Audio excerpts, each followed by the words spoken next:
देखो रिकॉर्डिंग का मैसेज क्या और स्क्रीन शेयर है। हाँ मैम। ठीक है।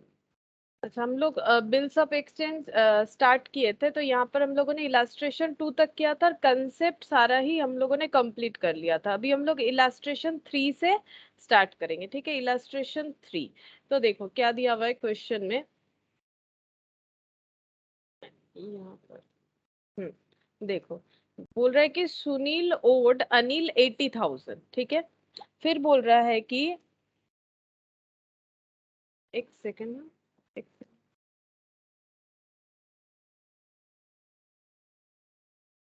ठीक है। तो सुनील और Anil 80,000, Anil draws a bill on Sunil for that amount for 3 months on 1 April।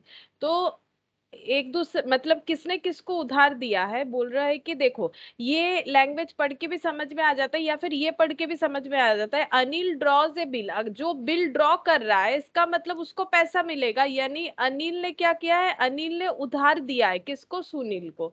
इसीलिए लिखा हुआ है Sunil owed Anil 80,000। Anil draws a bill on Sunil for that amount, 80,000 के लिए उसने बिल ड्रॉ किया फॉर 3 months। 3 months का बिल है। नॉर्मली क्या होता है ना, बिल्स ऑफ एक्सचेंज 3 months का ही होता है मैक्स टू मैक्स, इससे ज्यादा नहीं होता है। इससे ज्यादा अगर किसी को 1 साल का उधार लेना है फिर तो वो लोन हो जाएगा, फिर तो वो मतलब उधार नहीं हुआ, वो लोन टाइप हो जाएगा। ठीक है, तो इसीलिए इसका limitation normally 3 months maximum period माना जाता है। On 1 April Sunil accept it, Sunil ने एक्सेप्ट किया। एक्सेप्ट करना पड़ेगा, रूल्स था कि अगर किसी पे बिल ड्रॉ हो रहा है तो उसे एक्सेप्ट करना पड़ेगा। एक्सेप्टेंस का मतलब होता है कि अपना साइन करके रिटर्न कर देना है ड्रॉयर को और वहां पर एक्सेप्टेड बोल के डिक्लेयर करना है। अब एक्सेप्टेड बोल के जो डिक्लेयर करेंगे वो हम लोग का ऑप्शनल होता है। And return it to Anil. ठीक है, on 15 April Anil discount it with city bank at a discount of 12% per annum. ये एक बेनिफिट था बिल्स रिसीवेबल का जो हम लोगों ने लास्ट दिन देखा था कि नॉर्मल उधार में क्या होता है, हम लोग पैसा तुरंत अपने पास इन कैश नहीं करवा सकते, लेकिन अगर हम लोग उधार में बिल्स का इस्तेमाल करते हैं, बिल का यूज करते हैं, तो उसका पैसा हम लोग क्या कर सकते हैं, बैंक के थ्रू से अपने पास जनरेट कर सकते हैं। ठीक है, अगर हम लोग किसी को नॉर्मल उधारी देंगे विदाउट एनी बिल्स रिसीवेबल तो वो जब पैसा देगा तभी हमें मिलेगा। लेकिन अगर बिल का हम लोग यूज करेंगे तो वो हम लोग को एक इंस्ट्रूमेंट ऐसा बन जाएगा कि जिससे हम लोग क्या कर सकते हैं, बैंक वगैरह या फिर किसी और के पास जाके उस पैसे को हम लोग मतलब जरूरत पे काम पे लगा सकते हैं, या हम लोग का कोई क्रेडिटर को कैंसिल करने में भी हम लोग उसका यूज कर सकते हैं। 12% पर एनम बैंक ने डिस्काउंट कर लिया, क्योंकि बैंक पैसा देगा तो डिस्काउंट करेगा, ये बैंक का अर्निंग है। On the due date the bill was dishonoured, लेकिन ड्यू डेट जो था उस दिन बिल डिसऑनर हो गया। ड्यू डेट कब होना चाहिए था, अगर 1 April को बिल ड्रॉ हुआ है, 3 months बोला है, मंथ्स बोलने से मंथ टू डेट हो जाएगा। तो 1 April से लेके 1 मई 1 month, 1 मई से लेके 1 June टू 1 June से लेके 1 July, तो ये हो गया 3 months। और एक में 3 दिन, 1 तारीख में 3 days ग्रेस ऐड हो जाएगा, यानी 4 July ये होना चाहिए था हम लोगों का जो ड्यू डेट था। लेकिन इसके पहले 15 अप्रैल को जो है डिस्काउंट करवा लिया, तो बैंक डिस्काउंट चार्जेस कितना काटेगा, जो अनएक्सपायर्ड पीरियड है। अब अनएक्सपायर्ड पीरियड कैसे लगाएंगे, मतलब वैसे बिल था 3 months का, इन्होंने सिर्फ 15 दिन ही बिल को होल्ड किया, तो 3 months से 15 दिन हटा दो तो 2.5 months बचेगा। अगर 3 month से हम लोग 15 days एलिमिनेट करते, क्यों एलिमिनेट करेंगे, क्योंकि 15 days अपने पास रखा होगा, तभी तो 15 April बोल रहा है ना। 15 April के अप्रैल में वो गया बैंक के पास और बैंक के पास जाके डिस्काउंट करवाया, यानी 15 दिन अपने पास रखा था, रखना था 3 months, तो 2.5 जो है वो अनएक्सपायर्ड पीरियड हो जाएगा। The bank paid the noting charges of 100। अब बिल डिसऑनर होगा तो बिल किसके पास था मैच्योरिटी डेट पे, उसी को जाना पड़ेगा नोटरी पब्लिक के पास नोटिंग करवाने के लिए। क्या नोटिंग होता है ये सब लास्ट क्लास में हम लोगों ने डिस्कस किया था। डिसऑनर का नोटिंग करवाना, वहां पर लिखवा लेना कि ये बिल जो है ये डिसऑनर्ड बिल है, तो कि एक प्रूवमेंट रहेगा।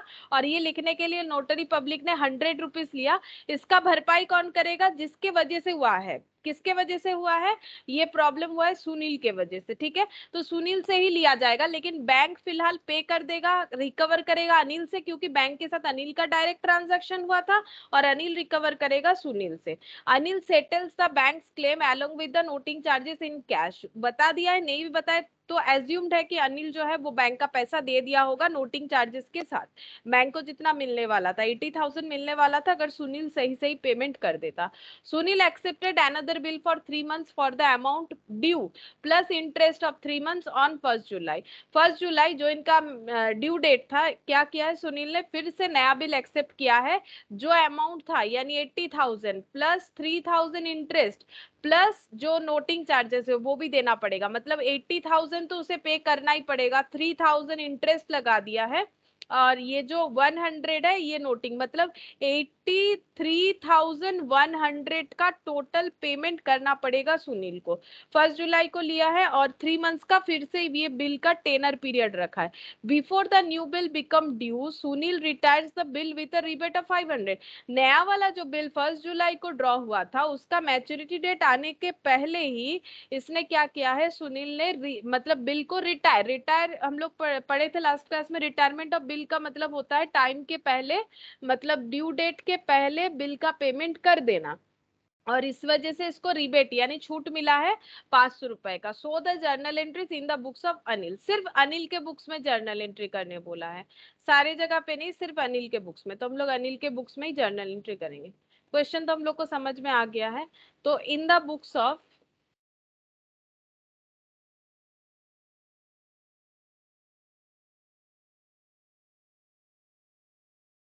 इन the books of Anil, illustration 3।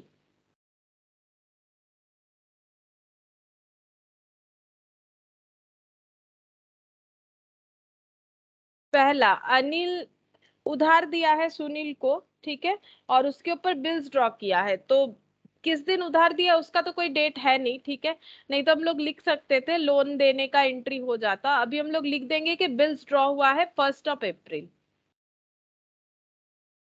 तो अनिल के पास आएगा bills receivable.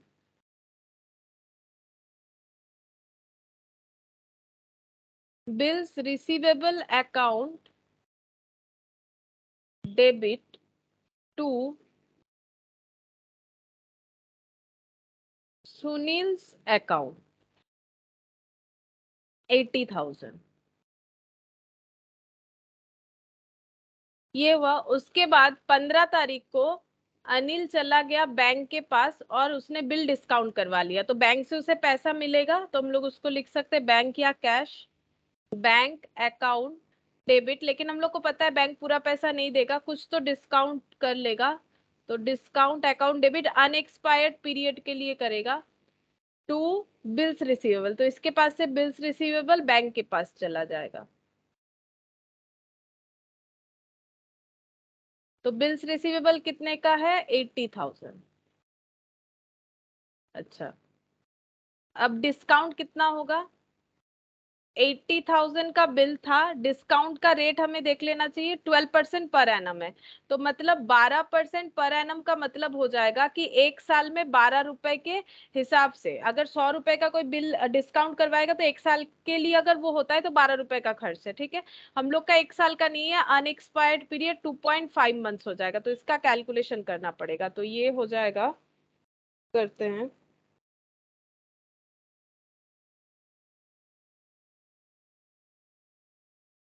80,000 into 12% into 2.5 divided by 12, 2,000 हो जाएगा। तो डिस्काउंट हो गया 2,000, 80,000 में अगर 2,000 डिस्काउंट हो जाएगा तो बचा कितना, बचेगा 78,000। इसका मतलब 78,000 बैंक से मिल गया, ठीक है, बाकी डिस्काउंट हो गया है 2,000 का और 80,000 का बिल्स जो है वो चला गया, ठीक है। अच्छा, अब सेकेंड हो गया, थर्ड एंट्री क्या हो जाएगा, थर्ड एंट्री जिस दिन मैच्योरिटी डेट था उस दिन, ड्यू डेट जिस दिन था उस दिन बिल डिसऑनर हो गया, तो ड्यू डेट जिस दिन था बिल अगर डिसऑनर हो गया है तो बैंक को क्या करना पड़ेगा, क्योंकि बिल बैंक के पास है तो बैंक अपना नोटिंग चार्जेस वगैरह दे देगा और इसको अनिल को इन्फॉर्म करेगा कि मुझे पैसा दे दो, सुनील ने तो दिया नहीं, आप मुझे 80,000 दो प्लस 100 रुपए दो, ठीक है। तो due on the due date bill was dishonoured. Due date कौन सा आएगा? ड्यू डेट आ रहा है हम लोगों का 3 मंथ्स था, तो ड्यू डेट आया था कितना आया था? 1 तारीख था, 1 अप्रैल से 1 मई, मई टू जून, जुलाई आया था। ठीक है, जुलाई आया था। मतलब यहाँ पर ना डेट गलत है, अगर बुक में देखो तो ये जून दे रखा है, जून पॉसिबल है ही नहीं। ठीक है, जुलाई होगा, तो जुलाई का कितना तारीख है? 1 जुलाई होगा। मतलब 3 दिन ऐड करके 4 जुलाई हो जाएगा, 4 जुलाई, 4 जुलाई।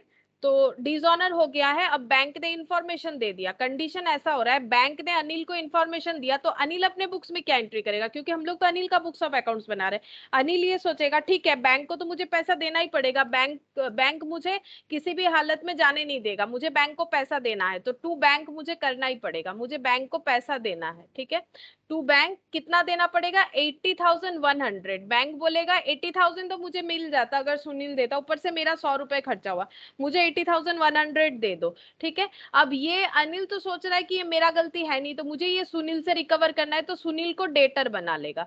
तो सुनील अकाउंट डेबिट,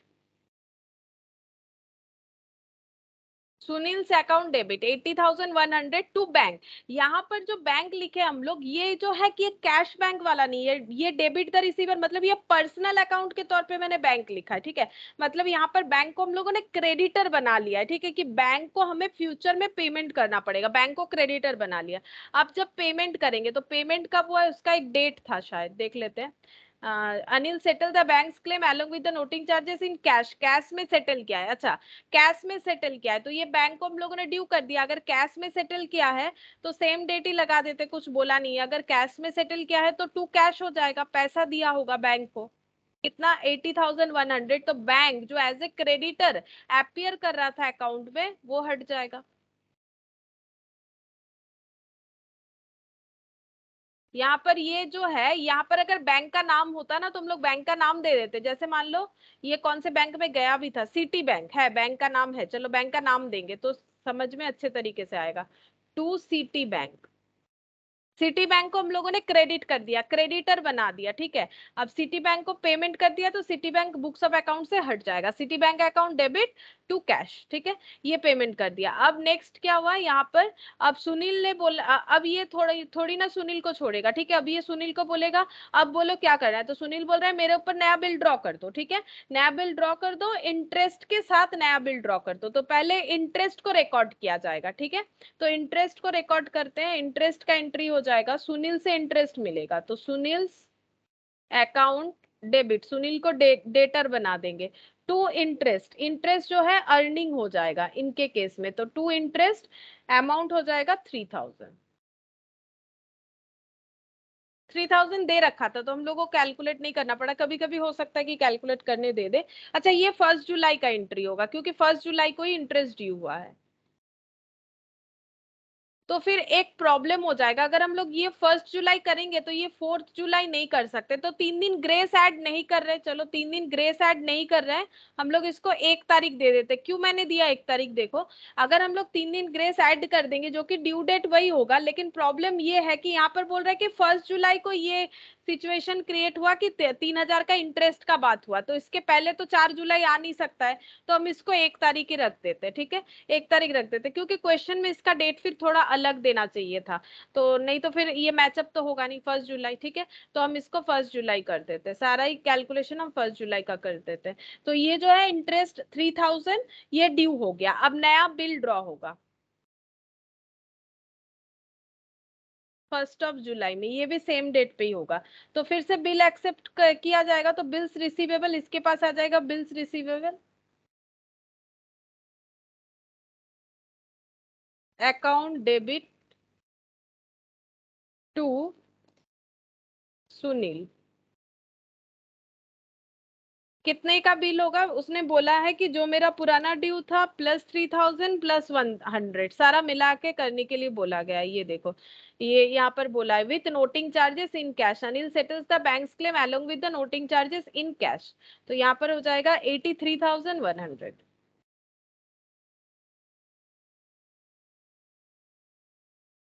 और इसने अपना जो पेमेंट किया है वो 3 मंथ्स का before the new bill came due, due date के पहले किया है, बट इसका भी डेट नहीं दिया है कि कब इसने पेमेंट किया। अब हम लोग को नहीं पता ये कब पेमेंट किया, इसका कुछ डेट होना चाहिए। अब कुछ नहीं दिया है तो हम लोग 1 जुलाई लिख सकते हैं, बट ये लॉजिकल नहीं हो रहा है। वैसे यहाँ पर इन्होंने कर रखा है, ये अपने मन से 30 जून और 1 जुलाई कर रखा है, मतलब हम मैथ का सोल्यूशन बता रहे हैं। लेकिन एक चीज सोचो, अगर उसके पास 1 तारीख पेमेंट करने का पैसा होगा ही, तो फिर वो डिसऑनर क्यों करेगा, नहीं करेगा। तो इसका मतलब कुछ दिन बाद ही पे किया होगा। रिबेट मिला है मतलब टाइम से पहले किया है, लेकिन कुछ दिन बाद जरूर किया होगा, तभी जाके तो रिबेट, मतलब पहले किया है ड्यू डेट से पहले तभी रिबेट मिला। लेकिन अगर 1 जुलाई को ही वो पे कर देगा तो फिर वो क्यों उसको डिस्काउंट करवाना है, सॉरी मतलब क्यों फिर वो डिसऑनर करेगा, बिल को डिसऑनर नहीं करेगा, उसका तो फालतू का 3100 रुपया ज्यादा लग रहा है। तो ये डेट कुछ और होना चाहिए मेरे हिसाब से, ठीक है। थोड़ा सा यहाँ पर क्वेश्चन में प्रॉब्लम है कि इसमें डेट जो है वो सही से नहीं दिया है, तो कुछ एक डेट यहाँ पर होना चाहिए। एटलीस्ट 1/8 भी अगर हो तो भी हम लोग मान सकते कि 1 महीना उसको टाइम मिला, उसने पैसा जुगाड़ किया और दे दिया, इस वजह से उसे 500 रुपए का डिस्काउंट मिला, ठीक है। तो यहाँ पर हम लोग अपने मन से तो डेट दे नहीं सकते। आई होप कि क्वेश्चन ऐसा रहेगा कि डेट सही सही रहेगा, ठीक है। बाकी यहाँ पर डेट का जो कंसेप्ट है वो सही नहीं है, तो हम यहाँ पर फिलहाल कुछ डेट नहीं दे रहे हैं। तो बैंक अकाउंट डेबिट, पैसा मिल जाएगा, ठीक है। रिबेट, रिबेट देना पड़ेगा, तो रिबेट लॉस है, रिबेट हो गया 500। टू बिल्स रिसीवेबल,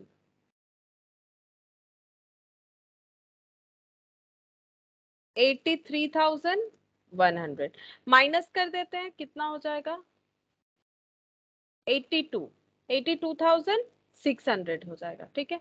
तो ये हो जाएगा हम लोग का लास्ट एंट्री जहां पर जो है पेमेंट मिल गया, ठीक है, पेमेंट मिल गया। अच्छा, अब नेक्स्ट देखते हैं illustration 4। On 1st April, Mr. Bala draws a bill of 1,20,000 on Mr. Lala for the amount due for 4 months। 4 months का बिल ड्रॉ किया है, नॉर्मली 3 मंथ्स ही मैक्सिमम होता है। बाकी अगर क्वेश्चन में 4 मंथ्स दे तो हम लोग 4 मंथ्स मानेंगे, उसमें कोई प्रॉब्लम नहीं है। On getting acceptance on 5th April, देखो यहाँ पर 4 मंथ्स का बिल ड्रॉ किया गया है, 1st April बिल ड्रॉ हुआ है, लेकिन एक्सेप्टेंस हुआ है 5th April, ठीक है, मतलब साइन हुआ है 5th April। तो ड्रॉइंग डेट अलग है, मतलब बिल ड्रॉ जिस दिन हुआ था वो डेट अलग है, बिल एक्सेप्ट जिस दिन हुआ वो डेट अलग है। फिर बाला इंडोर्सेस इट टू मिस्टर काला इन full settlement of his claim of 1,40,000 bye paying the difference in cash. तो मिस्टर बाला जो है जिसने बिल ड्रॉ किया, जिसके पास बिल्स रिसीवेबल है, किस पे ड्रॉ किया है, लाला पे। अब इन्होंने क्या किया है, मिस्टर बाला ने अपना जो क्रेडिटर है मिस्टर काला, उनके साथ इसको सेटल कर लिया, बिल जो है एंडोर्स कर दिया 1,20,000 का, लेकिन काला को पेमेंट करना था 1,40,000। तो जो एक्स्ट्रा अमाउंट बच रहा है यानी कि 20,000 कम हो रहा है, वो डिफरेंस जितना आ रहा है वो कैश में पे कर देगा, ठीक है। Lala approached Bala on 25th of July saying that he needed to renew the bill. अब ये जो मिस्टर लाला है ये बोल रहे हैं मिस्टर बाला को कि हम पेमेंट नहीं कर पाएंगे, मेरा बिल रिन्यू कर दो, ठीक है, फॉर फर्दर 4 मंथ्स, ठीक है। पहले तो 4 मंथ्स का बिल ड्रॉ हुआ है, बोल रहे हैं और भी आगे 4 मंथ्स बढ़ा दो, बिल को रिन्यू कर दो। रिन्यू करने से सबसे फर्स्ट ऑप्शन ये होता है कि पुराना वाला बिल जो है वो कैंसिल हो जाता है, ठीक है। अब बोल रहा है at an interest rate of 12% per annum, interest rate भी खुद ही सजेस्ट किया है कि 12% पर एनम बेसिस पे कर दो, विच बाला एक्सेप्टेड, बाला ने मान लिया। A fresh bill including interest was paid by Lala on 1st August. तो फ्रेश बिल जो है इंटरेस्ट के साथ लाला ने पे कर दिया 1st अगस्त को, ठीक है। बाला सेटल्ड इज लाइबिलिटी टू काला बाय चेक, और काला, इसका मतलब काला को तो पेमेंट मिल जाता मिस्टर लाला से अगर वो पेमेंट करता, बट वो तो मिस्टर बाला को बोल रहा है हम पेमेंट नहीं करेंगे आगे और 4 महीने के लिए मेरा बिल ड्रॉ कर दो 12% इंटरेस्ट के साथ।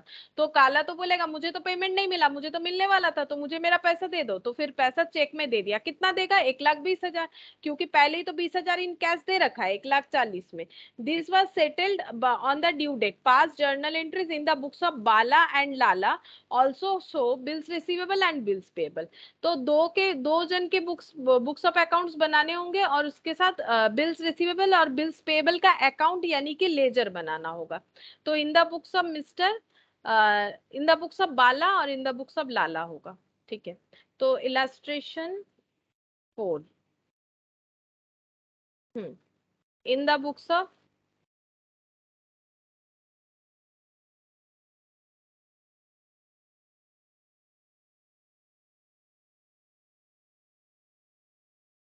और in the books of Lala.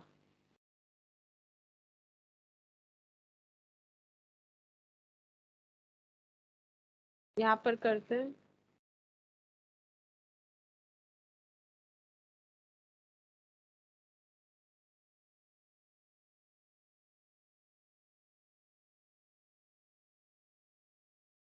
Entry करने के बाद हम लोग अकाउंट्स ओपन कर लेंगे। तो फर्स्ट एंट्री क्या होगा देखो। फर्स्ट यहाँ पर बोल रहा है 1 अप्रैल बाला ड्रॉज ए बिल। तो 1 अप्रैल बाला ने बिल ड्रॉ किया है, तो बिल्स रिसीवेबल आएगा इसके पास।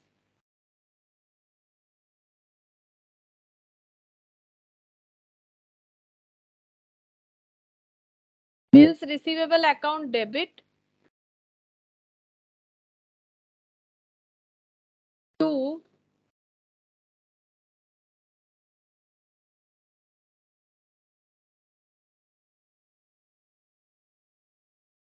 Mister Bala, sorry to mister Lala होगा, मैंने गलत नाम लिख दिया। एक ही जैसा है ना। अच्छा, 1,20,000।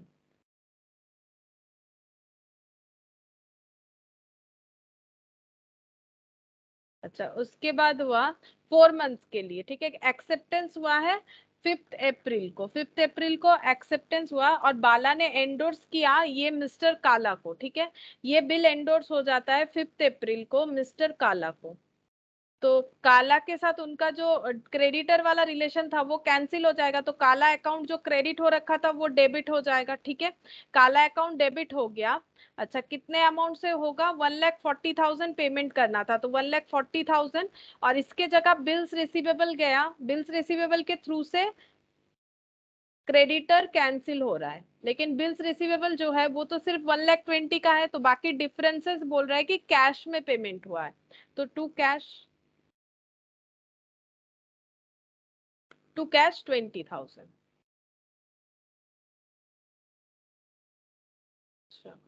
फिर यहाँ पर 5 अप्रैल के बाद यहाँ पर बोल रहा है कि लाला एक्सेप्टेड अप्रोच बाला ऑन 25 जुलाई। 25 जुलाई में उसको ये है लाला है, वो बोल रहा है कि मेरा बिल को रिन्यू करो। तो 25 जुलाई को बिल रिन्यू करना पड़ेगा, ठीक है, पेमेंट नहीं कर सकता है। तो बिल अगर रिन्यू होगा तो क्या एंट्री होगा? बिल रिन्यू होने से सबसे पहला बात है कि बिल कैंसिल हो जाएगा, ठीक है, पुराना वाला बिल कैंसिल हो जाएगा। लेकिन इसके पहले क्या हो जाएगा? 25 जुलाई, वैसे 4 मंथ्स बाद, यानी कौन सा डेट होता इन लोग का? अगर पूरा पेमेंट कर दिया जाता टाइम पे तो डेट कौन सा आता? 5 अप्रैल टू 5 मई, 5 मई टू 5 जून, 5 जुलाई, 5 जुलाई टू 5 अगस्त। इसने 25 जुलाई को ही बता दिया, मतलब पहले ही बता दिया, मैच्योरिटी डेट के पहले ही बता दिया है, ठीक है, बहुत पहले ही बता दिया है। अच्छा, तो इसका मतलब 25 जुलाई में क्या हो जाएगा? बिल को हम लोग कैंसिल कर देते। चलो 25 जुलाई को हम लोग लिखेंगे ऐसे। तो बिल कैंसिल होगा, देखो इसके पास बिल्स रिसीवेबल कैंसिल हो चुका है ऑलरेडी। ये बिल वो वाला कैंसिल हो रहा है जो ऑलरेडी एंडोर्स्ड है, सोचो। बिल वो वाला कैंसिल हो रहा है जो ऑलरेडी एंडोर्स है। ये देखो, ये अगर बाला है, ठीक है, ये मान लो बाला है, ठीक है, ये अगर लाला है, ठीक है, और ये अगर क्या है, और एक जो एंडोर्स किया उसका नाम है काला, ठीक है। तो बिल पहले था इसके पास, इसके पास बिल्स रिसीवेबल था, अब इसके पास आ गया है बिल्स रिसीवेबल, बीपी तो इसी के पास है, ठीक है। तो ये इसको एंडोर्स कर दिया है। अब इसके पास अगर बिल्स रिसीवेबल है, इसके पास अगर बिल्स रिसीवेबल है, तो वो क्या करेगा? एंट्री तो बाला को करना पड़ेगा ना, एंट्री बाला को करना पड़ेगा, बिकॉज लाला ने तो इसी को अप्रोच किया होगा क्योंकि इसके साथ इसका रिलेशन है, ठीक है। तो मतलब बाला का दोनों के साथ ही रिलेशन है, बट लाला का बाला के साथ है, काला का भी सिर्फ बाला के साथ ही है, ठीक है। तो अब ये बिल जो है कैंसिल होगा, बट इसने तो ऑलरेडी बीआर दे दिया था इसको, तो बीआर को तो हम लोग कैंसिल नहीं कर सकते, वो चीज हमारे पास है ही नहीं। हम लोग क्या कर सकते हैं? हम लोग ये देखेंगे कि हम लोग का जो डेटर था जिससे पैसा मिलना था, क्योंकि जब भी डिसऑनर होता है तो डेटर क्रेडिटर रिलेशनशिप जो है वो फिर से एग्जिस्ट हो जाता है।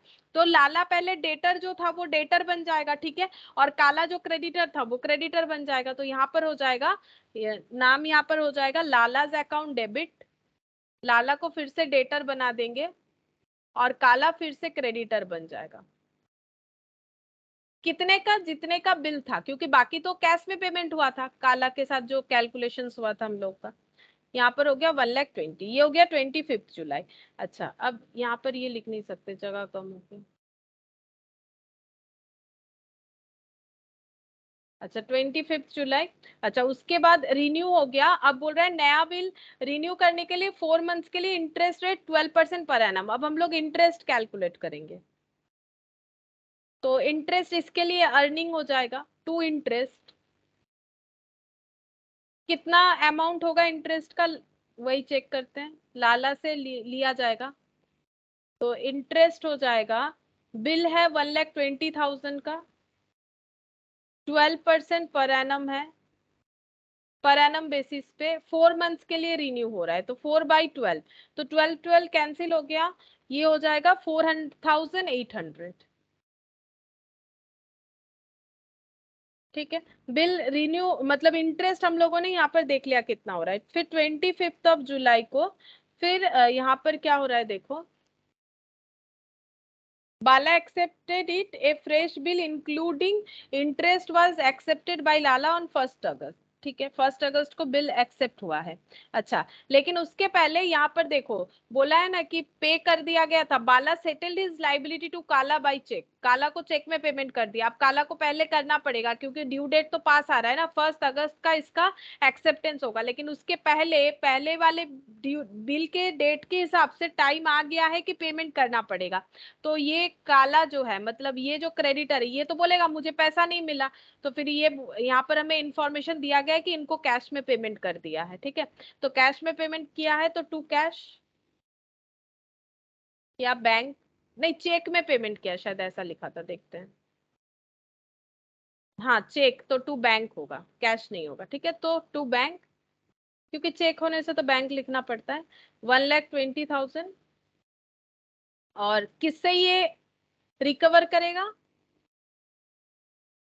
सॉरी, फिर काला को कैंसिल कर देगा, रिकवर नहीं, काला को कैंसिल कर देगा। काला को देखो, एक बार कैंसिल किया था, लेकिन लाला के गलती की वजह से फिर से उसे क्रेडिटर बनाना पड़ा, फिर पेमेंट कर दिए तो कैंसिल हो जाएगा। अब 1 अगस्त को हम लोग क्या करेंगे, नया बिल जो है वो ड्रॉ करेंगे। तो bills receivable account debit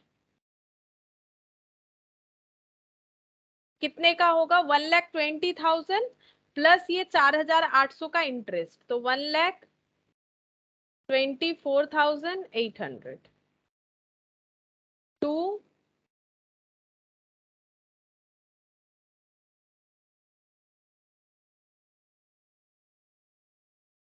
लालाज account 1,24,800। अच्छा, अब नेक्स्ट यहाँ पर क्या हो जाएगा, जो बिल्स रिसीवेबल है उसका पेमेंट मिल जाएगा। देखो, Bala settled is liability to Kala, this was duly settled on the due date. Bill bill जो है, जो नया वाला बिल बना है वो ड्यू डेट पे सेटल भी हो चुका है। ठीक है, तो पैसा मिल गया होगा। Bank account debit to bills receivable, date लगाएंगे 4 मंथ्स बाद का, 1,24,800। 4 मंथ्स बाद मतलब अगस्त टू सितंबर 1 मंथ, सितंबर टू अक्टूबर 2 मंथ्स, अक्टूबर टू नवंबर 3, नवंबर टू दिसंबर। ठीक है, 4 मंथ्स हो जाएगा, नवंबर टू दिसंबर, 31 दिसंबर हो रहा है। तो इसका मतलब 31 दिसंबर, और इसमें 4 दिन ऐड हो जाएगा, तो 4 जैन आ जाएगा। ठीक है, 4 जैन। ये देखो, नया बिल कब एक्सेप्ट हुआ था, ये fresh bill including interest was accepted by Lala on 1 अगस्त। ठीक है, तो 4 महीने बाद का है, 4 मंथ्स बाद का है, तो अगस्त टू सितंबर, सितंबर टू अक्टूबर, वैसे ये 4 तारीख तो होगा। ठीक है, और ये 1 जैन भी होगा। यहाँ पर कुछ 31 नवंबर दिया है, बट कैसे हुआ, ये गलत दिया हुआ है, क्योंकि अगस्त से लेके 4 मंथ्स ऐसा कैलकुलेशन हो ही नहीं सकता है। ठीक है, कैसे होगा, यहाँ पर चेक कर लेते हैं एक बार कब हुआ था, एक बार फिर से देख लेते हैं। Lala approach Bala on 25 July saying that he need to be renewed the bill for a further period of 4 months at an interest of 12% per annum। अच्छा, 25 जुलाई से भी अगर देखते हैं कि अगर 25 जुलाई से इन्होंने किया है तो क्या होगा, 31 नवंबर चेक करते हैं।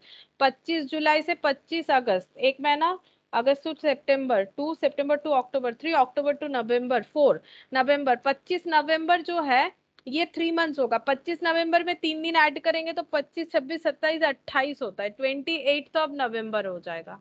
नवंबर तो आ रहा है बट 28 आ रहा है। इन लोगों ने 31 नवंबर किया है। डेट थोड़ा सा गड़बड़ है यहाँ पर, डेट थोड़ा सा गड़बड़ दिया हुआ है। ठीक है छोड़ो, हम लोगों का क्वेश्चन हो गया है यहाँ पर। अब हम लोग 1 तारीख ही लगाएंगे, हम लोग अपने उसी हिसाब से ले रहे हैं। तो ये लोग अगर 25 तारीख से भी मानता है तो गलत ही हो रहा है। ठीक है, अब हमें 2 अकाउंट बनाने बोला है, बिल्स रिसीवेबल का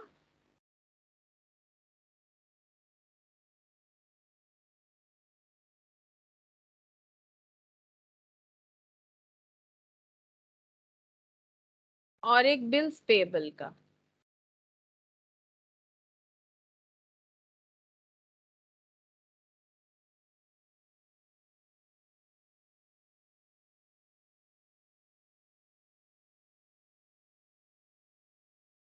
अच्छा, बिल्स रिसीवेबल का देखते हैं क्या है। Bills receivable to mister Lala बोल के 1,20,000 आ जाएगा। To mister Lala account 1,20,000। और अगर डेट देना चाहे तो 1 अप्रैल। अच्छा, बिल्स रिसीवेबल यहाँ पर आ जाएगा 5 अप्रैल को बाई काला। 5 अप्रैल।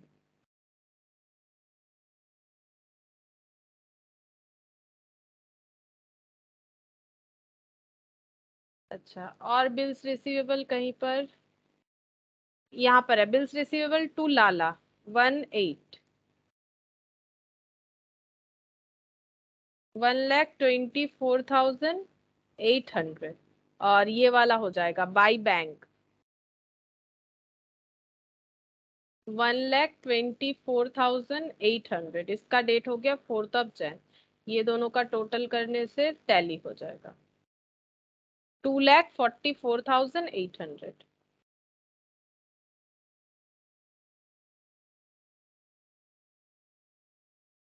अच्छा, बिल्स पेबल।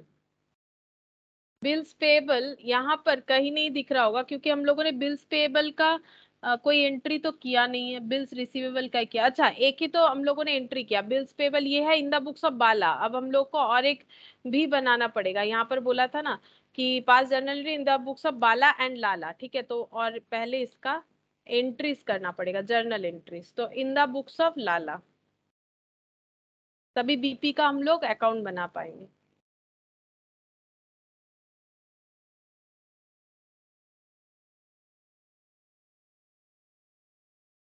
अच्छा, तो इसने बिल ड्रॉ किया है तो इसने एक्सेप्ट भी किया है, 5 अप्रैल को एक्सेप्ट किया है। ठीक है, तो यहाँ पर बिल ड्रॉ का डेट जो है वो लगाते हैं। बिल ड्रॉ के डेट पे एक्सेप्टेंस भी होगा, तो बालाज 5 अप्रैल को होगा क्योंकि एक्सेप्टेंस अलग डेट पे हुआ है। तो Bala's account debit to BP.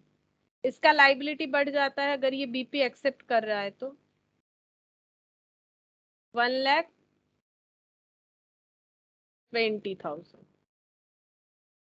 अब इसने 25 जुलाई को क्या किया, 25 जुलाई को बिल्स को रिन्यूअल करने के लिए बोला और पुराने बिल को इसका मतलब कैंसिल करना पड़ेगा। तो बिल्स पेबल इसका कैंसिल हो जाएगा बट पे करके नहीं, पैसा नया बिल रिन्यू करने के बदले। तो बिल्स पेबल अकाउंट डेबिट। और बिल कैंसिल होने से डेटर डेटर हो जाता है, क्रेडिटर क्रेडिटर हो जाएगा। तो यहाँ पर क्रेडिटर फिर से क्रेडिटर हो गया to Bala's account.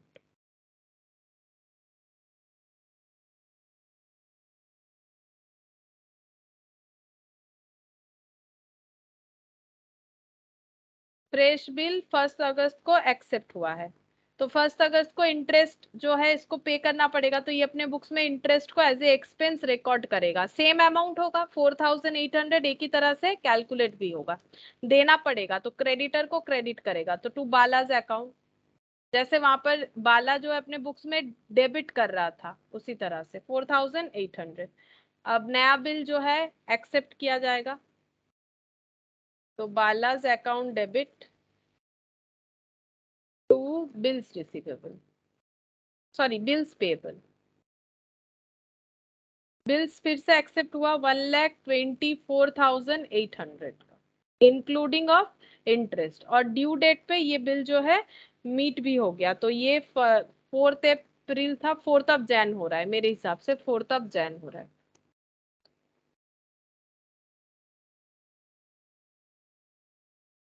To bank payment कर दिया है तो टू बैंक हो जाएगा, और बिल्स पेबल जो है कैंसिल हो जाएगा।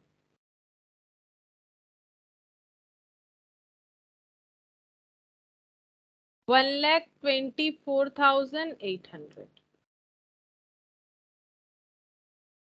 ये सेटलमेंट हो गया। अब हम लोग बीपी अकाउंट बना लेंगे। यहाँ पर ही बना देते हैं ताकि ये क्वेश्चन यहीं पर रह जाए। BP account, bills payable account.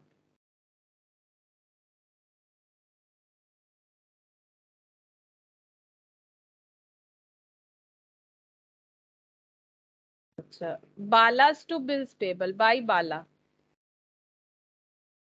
1 April, 1,20,000। BP to Bala, ये कौन सा डेट है? ये है 25 जुलाई टू बाला, 1,20,000। ये देखो एक्सेप्ट हुआ, ये कैंसिल हो गया, ठीक है। उसके बाद इंटरेस्ट रिकॉर्ड हुआ होगा, उसके बाद नया बिल ड्रॉ हुआ है, तो बाला टू बीपी 1 अगस्त को। हम्म, भाई बाला,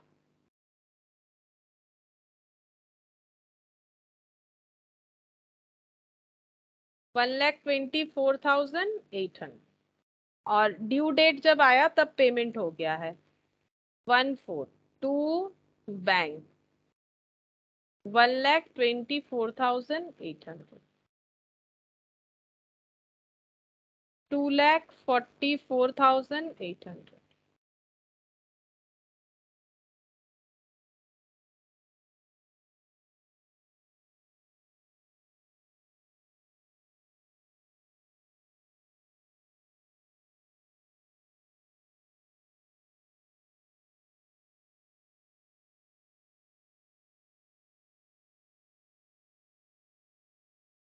ठीक है। अच्छा, नेक्स्ट देखते हैं कौन सा क्वेश्चन है। Question number 5। ठीक है।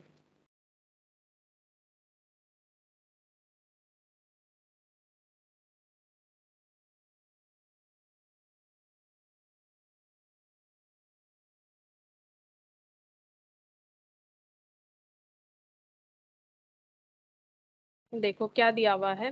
पास journal entries in the books of Hema for the following transaction. Hema के बुक्स में एंट्री करने के लिए बोला गया है। Hema's acceptance to Nanda for 5,000 renewed for 3 months with interest at the rate of 10% per annum. हेमाज acceptance मतलब हेमा ने एक्सेप्ट किया है। जो एक्सेप्ट करता है उसके पास बीपी रहता है, बिल्स पेबल। हम एक्सेप्ट कर रहे कि हम पेमेंट करेंगे टू नंदा। इसका मतलब नंदा के पास है बिल्स रिसीवेबल कितने का? 5,000 का।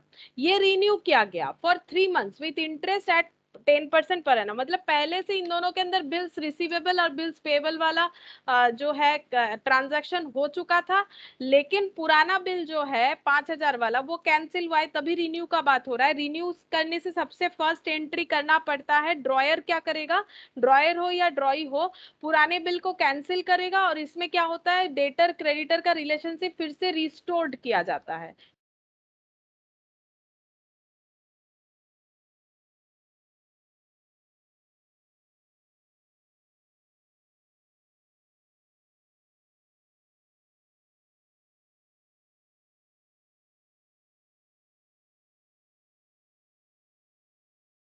हेलो।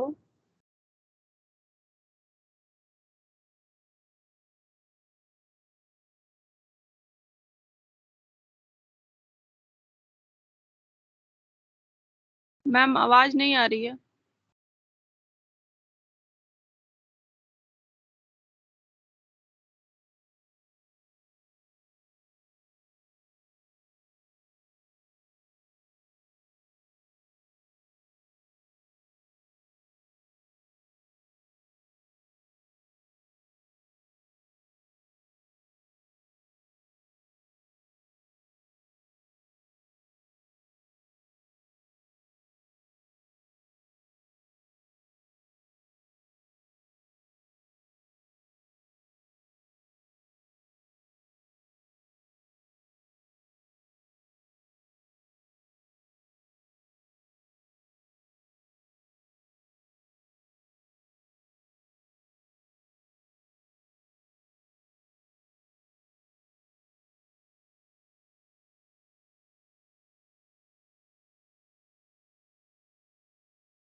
हेलो, मेरा आवाज आ रहा है? करंट चला गया, मैंने ये मोबाइल से कनेक्ट किया।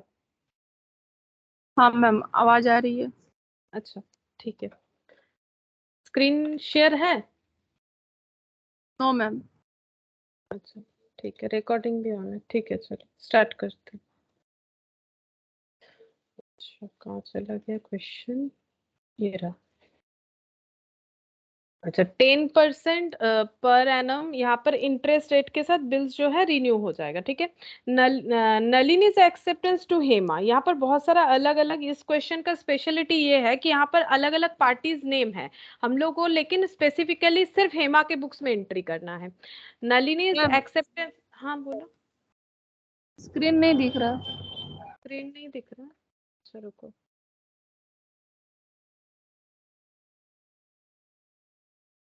शेयर नहीं है। अब देखो। हाँ मैम, दिख रहा है।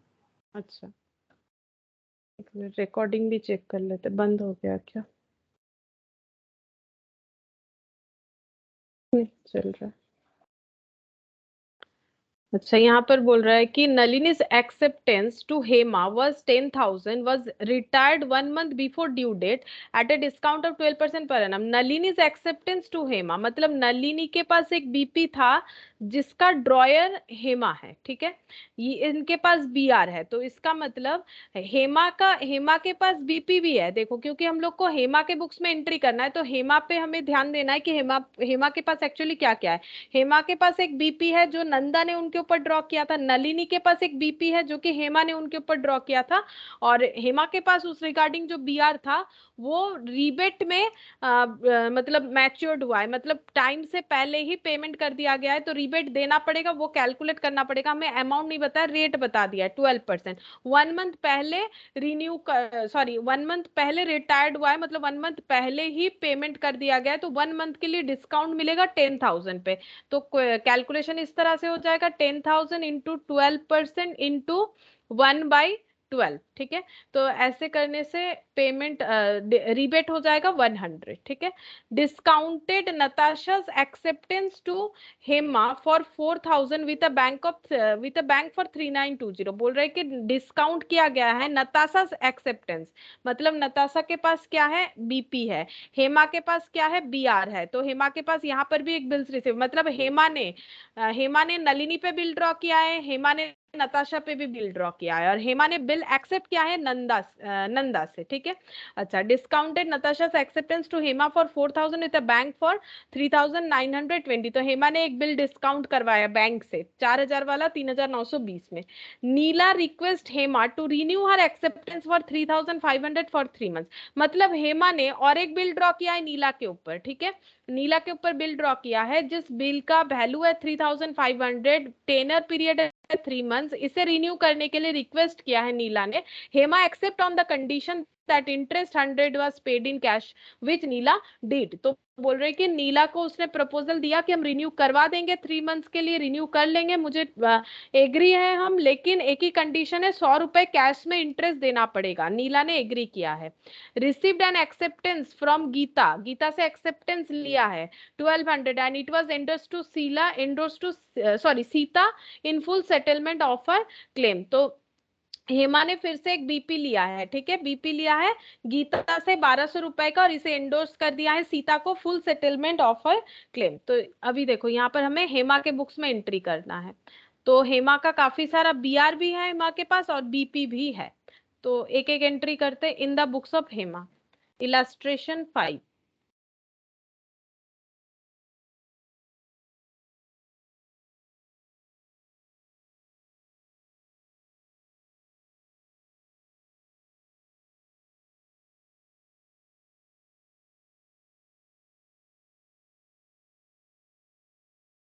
फर्स्ट एंट्री है कि हेमा ने एक्सेप्ट किया है, तो हेमा के पास बीपी होगा टू नंदा फॉर 5,000, रिन्यूअल करने के लिए बोला है 3 months together interest of 10% per annum. तो अगर रिन्यूअल का बात हो रहा है तो सबसे पहले है कि जो पुराना बिल है वो कैंसिल होगा। तो हेमा के पास पहले वाले जो पॉइंट है उसके हिसाब से हेमा के पास बीपी है, तो हेमा का बीपी कैंसिल हो जाएगा।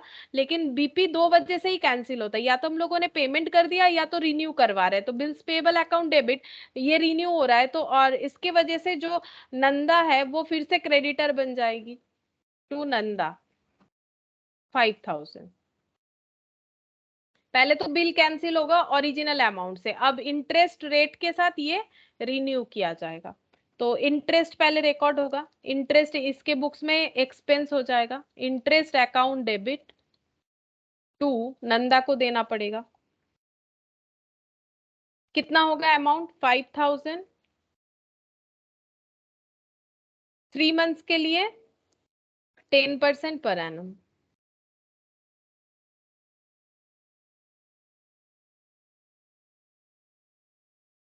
अच्छा, तो ये कितना हो जाएगा? ये हो गया 5,000 10% 3/12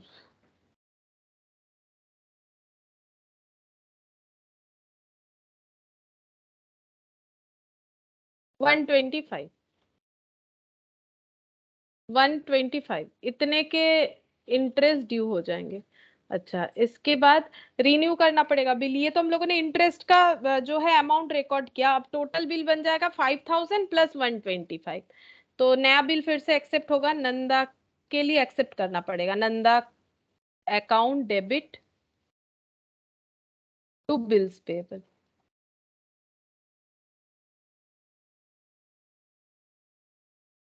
5,125।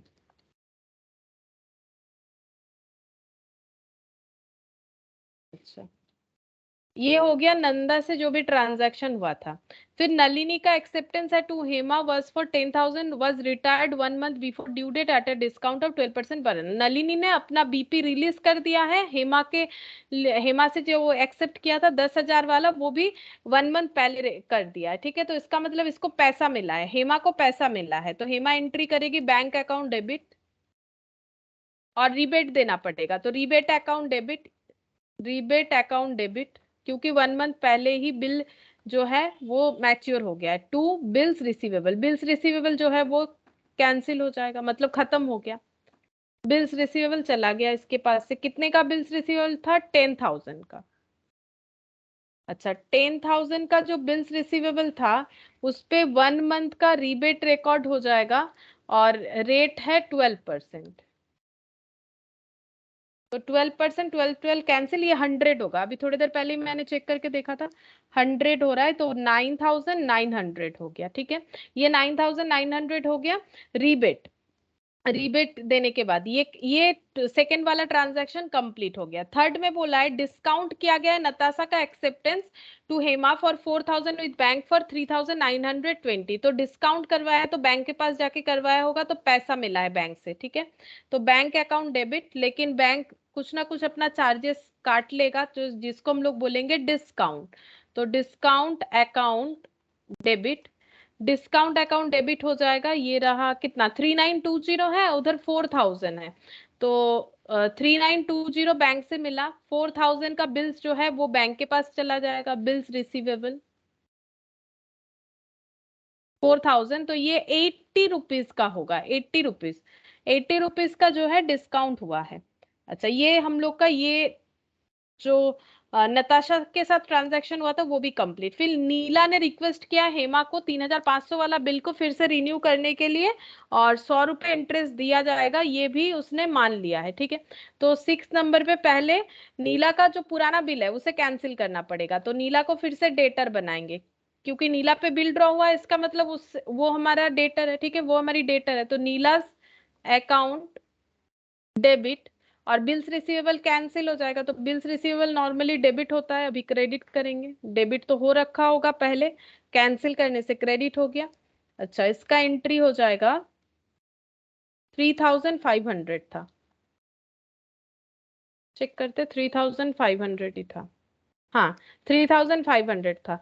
अच्छा, इंटरेस्ट का पैसा मिलेगा, तो इंटरेस्ट का एंट्री हो जाएगा कैश अकाउंट डेबिट, पैसा मिल रहा है कैश में मिलेगा ऐसा बोला गया है, इसीलिए मैंने कैश अकाउंट डेबिट किया है। इसके पहले सारे क्वेश्चन में हम लोगों ने पार्टी को डेबिट किया है, जैसे अगर कैश नहीं बोलता तो हम लोग नीलास अकाउंट डेबिट टू इंटरेस्ट करते।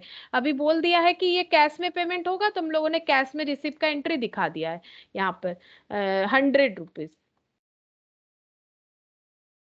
इसका मतलब नया वाला जो बिल बनेगा वो फिर से 3500 का ही होगा, क्योंकि एक्स्ट्रा जो मतलब रिन्यू करवाने के लिए नॉर्मली जो इंटरेस्ट चार्ज होता है वो कैश में पेमेंट हो गया, तो नया बिल जो है वो फिर से 3500 का ही बनेगा, उसमें ऐड नहीं होगा, क्योंकि ये पहले ही पैसा ले लिया गया इंटरेस्ट का। तो bills receivable account debit to Neela 3500।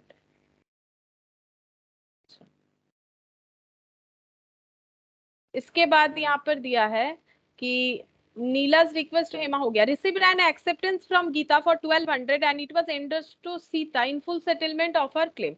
तो एक acceptance है, received an acceptance from Gita, Gita ने accept किया है 1200 का बिल, और वही बिल हेमा ने सीता को एंडोर्स कर दिया है और उसका क्लेम फुल्ली सेटल कर दिया। मतलब सीता क्रेडिटर थी, सीता को डेबिट कर देंगे, क्रेडिटर से डेटर हो जाएगी, मतलब कैंसिल हो जाएगी, क्रेडिटर से डेटर नहीं, सॉरी कैंसिल हो जाएगी, पहले क्रेडिटर था ये, तो यहाँ पर लिखेंगे बिल्स एंडोर्स कर रहे थे पहले, तो बिल्स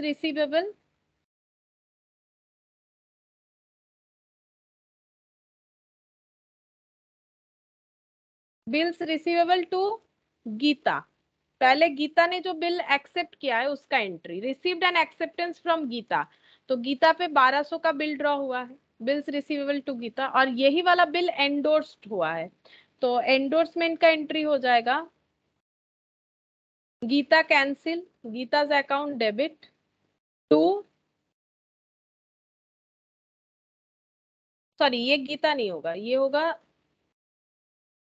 सीता। ठीक है, सीता के साथ फुल सेटलमेंट हुआ है, सीता से account debit to bills receivable, full settlement यानी 1200 का ही बिल था, 1200 का ट्रांजैक्शन हुआ था सीता से, सीता को डेबिट कर दिए, सीता कैंसिल हो गई, Sita account debit to bills receivable, bills receivable भी गया, मतलब एंडोर्समेंट हो गया, और यहाँ पर पहले बिल एक्सेप्ट हुआ था। ठीक है, तो ये कंप्लीट हो जाता है। यहाँ पर अलग अलग पार्टी नेम था, हमें अलग अलग पार्टी नेम के ट्रांजैक्शन के हिसाब से एंट्री करना था। क्वेश्चन नंबर 6,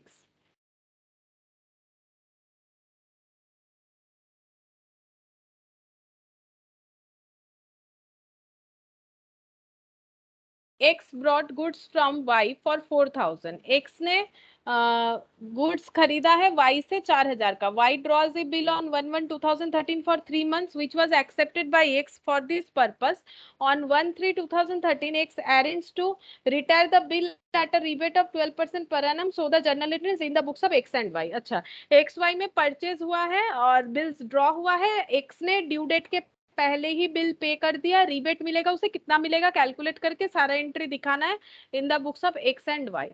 तो यहाँ पर लिखते हैं in the books of x,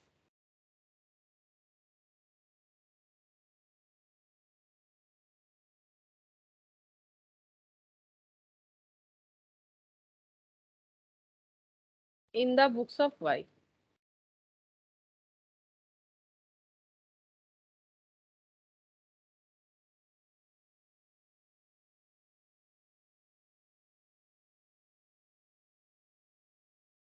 x bought goods from Y, तो एक्स ने गुड्स खरीदा है, तो परचेज अकाउंट डेबिट हो जाएगा, purchase account debit to Y, 4000 rupees का गुड्स खरीदा है। अच्छा, उसके बाद बिल्स एक्सेप्ट करना पड़ेगा, परचेस किया है, तो यहाँ पर हो जाएगा टू बीपी बिल एक्सेप्ट करने पे, और डेबिट हो जाएगा Y, Y account debit 4000 to BP 4000। अच्छा, पेमेंट भी कर दिया गया है, पेमेंट कर दिया गया है 1 मंथ पहले, तो यहाँ पर पेमेंट हो जाएगा तो टू कैश,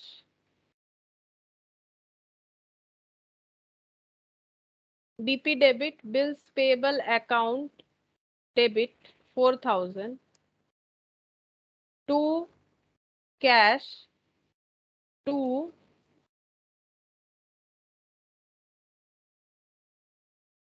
rebate receipt। कितने का रिबेट मिलेगा? 4,000 रुपीज का बिल था, रिबेट का रेट है 12% पर एनम, तो 12% रेट में 1 साल का मिलेगा, तो पर मंथ का कितना होगा? और 1 मंथ पहले ही डिस्काउंट करवाया गया है, तो 12 कैंसिल, यहाँ से 400 रुपीज हो जाएगा, रिबेट 400 रुपीज। तो इसका मतलब कितना हो जाएगा? 400 हो रहा है कि 12% पर एनम 4,000 40 होगा। 40 होगा ना? 40 होगा। 40 हो रहा है। अच्छा, तो यहाँ पर कैश कितना हो जाएगा? 3860, नहीं 3960। 3960 होगा, ठीक है। ये एंट्री हो गया, ये हो गया in the books of X. अब in the books of Y,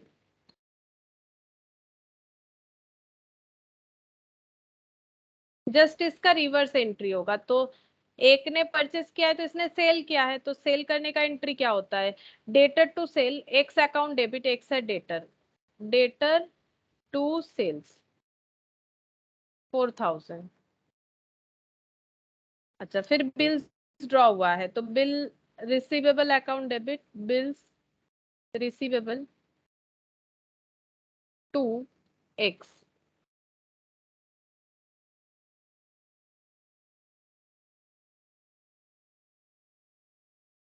4,000। Payment मिल गया, तो एंट्री हो जाएगा कैश अकाउंट डेबिट, यहाँ पर कर देते हैं cash account debit, rebate debit 40 to bills receivable 4,000। 39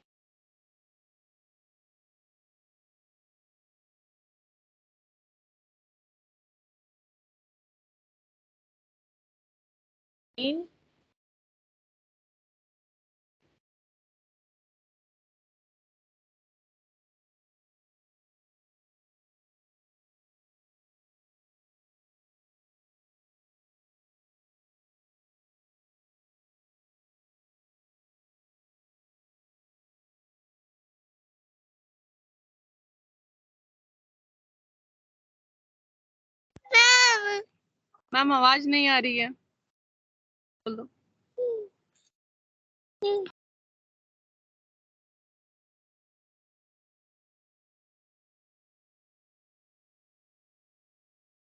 hello, आवाज आ रहा है? हाँ मैम, अब आवाज आ रही है। अच्छा, वो बीच में ये मोबाइल वाला डिस्कनेक्ट हो गया, करंट आ गया, तो वो ऑटोमेटिकली कनेक्ट हो रहा है इसी वजह से। ठीक है, शेयर स्क्रीन दिख रहा है, देख लो एक बार स्क्रीन दिख रहा है कि नहीं।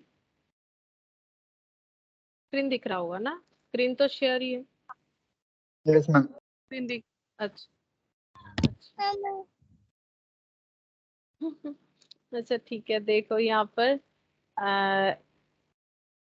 1 तारीख का डेट लगाएंगे, ठीक है। 1 Jan 2013 परचेस हुआ, उसी दिन बिल ड्रॉ हो जाता है नॉर्मली, अगर कोई स्पेसिफिकली डेट हमें ना दे तो, ठीक है। उसके बाद ये 3 मंथ्स का था, और 1 3 मार्च को, ठीक है, 1 3 को ये पेमेंट जो है रिलीज हो गया। अच्छा, 1 March, यहाँ पर 1 Jan 2013, 1 Jan 2013, 1 March 2013, बस इतना ही था। यहाँ पर 46 किया है। अच्छा, हम लोगों ने तो 40 किया, हम लोग का 46 तो नहीं आया। अच्छा, डेज के हिसाब से किया है, लेकिन मंथ बोला था, विनो ने अपने मन से कर दिया। देखो वैसे स्टार्टिंग में ही बोल रखा था मंथ होगा तो कैसे कैलकुलेट करना है, डेज होगा तो कैसे कैलकुलेट करना है। यहाँ पर तो क्लियरली बता दिया है कि 1 मंथ पहले था। एक arrange to retire the bill at a rebate of 12%। अच्छा 1 मंथ नहीं बोला था क्या? 3 मंथ्स होने से कितना होता है? Jan to Feb, Feb to March, March to April. हाँ 1 मंथ ही तो होता है, 1 मंथ ही होता है। यहाँ पर डेज के हिसाब से किया है। देखो हम लोग का भी सही है, हम लोगों को तो मंथ के हिसाब से बोला है तो हम लोगों ने मंथ का डेटा ही लिया है। इन्होंने तो खुद भी बोला था कैलकुलेशन ऐसे करना है, मैट में भी बोला है, रूल्स भी वही है। अब यहाँ पर क्या किया है कि इसको डेज में कन्वर्ट कर दिया और 46 इस वजह से आंसर आ रहा है। क्यों आ रहा है? क्योंकि यहाँ पर 1 मार्च से लेके 4 अप्रैल तक, 4 अप्रैल तक 46 हो रहा है। अब 4 अप्रैल क्यों लिया है? क्योंकि 3 डेज ग्रेस ऐड करने से हो जाता है 4 अप्रैल। मतलब ड्यू डेट इतना था, अनएक्सपायर्ड पीरियड ढूंढ रहा है 1 मार्च से लेके 4 अप्रैल तक का। ठीक है, मैंने 1 मार्च से 1 अप्रैल 1 मंथ मान के किया है। ये लोग 4 दिन और भी जोड़ रहा है, तो वैसे भी अप्रैल 30 डेज का होता है, 30 प्लस यहाँ पर और भी 5 डेज। मार्च 31 का होता है, मार्च 31 का हो गया और अप्रैल का यहाँ पर 4 दिन। ऐसे करके इन लोगों ने 35 किया है। तो ठीक है, अगर डेज के हिसाब से करेंगे तो ऐसा होना चाहिए। अगर क्वेश्चन में दिया हुआ रहता 3 मंथ्स की जगह 90 डेज, बट यहाँ तो हम लोग को 3 मंथ्स दे रखा है, तो हम लोगों का नॉर्मल अप्रोच क्या होगा कि हम लोग मंथ में ही करेंगे, डेज में करने का तो सवाल है नहीं। इन लोगों ने यहाँ पर किया है तो थोड़ा सा सोल्यूशन अपने हिसाब से इन लोग कर रखा है, बट रूल्स जो है वो यही होगा। अगर ये टेनर पीरियड 3 मंथ्स दिया हुआ है तो हम लोग सारा चीज मंथ के हिसाब से ही कैलकुलेट करेंगे। अगर स्पेसिफिकली बता दे कि डेट के हिसाब से कैलकुलेट करो, तभी डेट के हिसाब से करना चाहिए। ठीक है, अब इन्होंने मतलब डेज के हिसाब से, डेट बोल रहे हैं डेज के हिसाब से, बाकी इन्होंने डेज के हिसाब से किया है तो 46 आया। हम लोग का 46 नहीं आएगा क्योंकि हम लोगों ने उस तरह से नहीं किया। ठीक है, तो हम लोग का सही है। डेज बोलेगा तो ये सही है, अगर डेज के हिसाब से बोलेगा तो ये सही हो जाएगा 46। ठीक है, तो अगर क्वेश्चन में डेज रहेगा, अगर तुम लोग चाहो तो यहाँ पर पेंसिल से लिख सकते हो इन केस ऑफ डेज। ठीक है, इन केस ऑफ डेज ये आंसर फॉलो करना चाहिए जो नीचे का दिया हुआ है। अच्छा, इसके बाद एकोमोडेशन बिल वाला देखो। एकोमोडेशन बिल क्या होता है, ये हम लोगों ने लास्ट दिन डिस्कस किया था कि एक दूसरे को हेल्प करने के लिए फ्रेंड चाहे तो एकोमोडेट कर सकते हैं। ठीक है, मतलब बिल ड्रॉ करके पैसे का एकोमोडेशन कर सकते हैं एक दूसरे के लिए। देखो the basic basis for accommodation bill is not trade transaction. ये कोई ट्रेड ट्रांजैक्शन नहीं होता है कि किसी ने सेल परचेज किया तो बिल ड्रॉ हुआ। It is drawn to accommodate the financial requirement of drawer even on drawee the transaction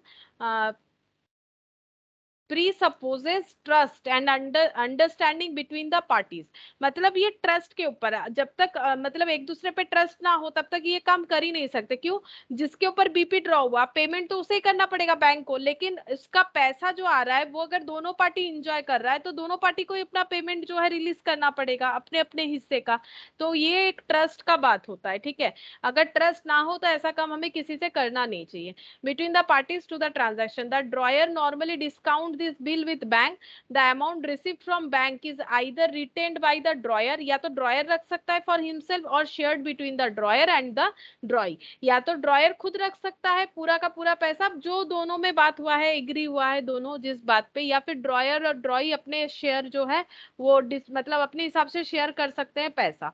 On the date of maturity, the drawee settles the bill with bank by effecting payment. The drawer will pay the drawee either full amount of bill or his shares. Accounting entries for accommodation bill are, ये accounting entries जो हम लोगों ने last दिन नहीं देखा था ये देख लो अकाउंटिंग एंट्रीज। बाकी कंसेप्ट तो वही वाला पहले ही बता दिया है। ठीक है, अब देखो drawing of a bill, bill draw करने से जैसे बिल ड्रॉ का एंट्री होता है, bills receivable to drawee, drawee क्या बोलेगा, drawer to BP.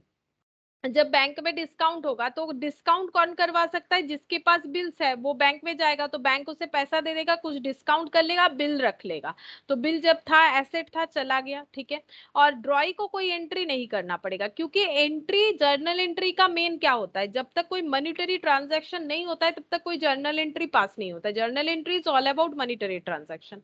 Payment on due date, तो जब पेमेंट होगा तो कैसे पेमेंट होगा, पैसा बैंक में पेमेंट करना पड़ेगा। तो ड्रॉयर बोले बोलेगा एक्चुअली पेमेंट कौन करेगा, ड्रॉई करेगा, उसका बीपी को रिलीज करेगा बैंक में पेमेंट करके। लेकिन अगर पैसा ड्रॉयर ने भी यूज किया है तो ड्रॉयर को अपने हिस्से का पैसा ड्रॉई को ट्रांसफर कर देना चाहिए, और ड्रॉई अपने हिस्से का पैसा दोनों मिला के क्या करेगा, बैंक में पेमेंट कर देगा। तो drawee account debit to bank, ये ड्रॉई को पेमेंट कर देगा, और ड्रॉई पूरा पैसा मिला के अपना हिस्सा और ड्रॉयर का हिस्सा मिला के यहाँ पर बैंक को पेमेंट करके अपना लाइबिलिटी जो है ये कैंसिल करेगा। ठीक है, अब ट्रस्ट का बात इसीलिए आ रहा है कि बाई चांस अगर ड्रॉयर ये पेमेंट रिलीज ना करे तो फिर ड्रॉई फंस जाएगा। ठीक है, इसीलिए ट्रस्ट अगर नहीं होता है तो फिर ये काम नहीं करना चाहिए।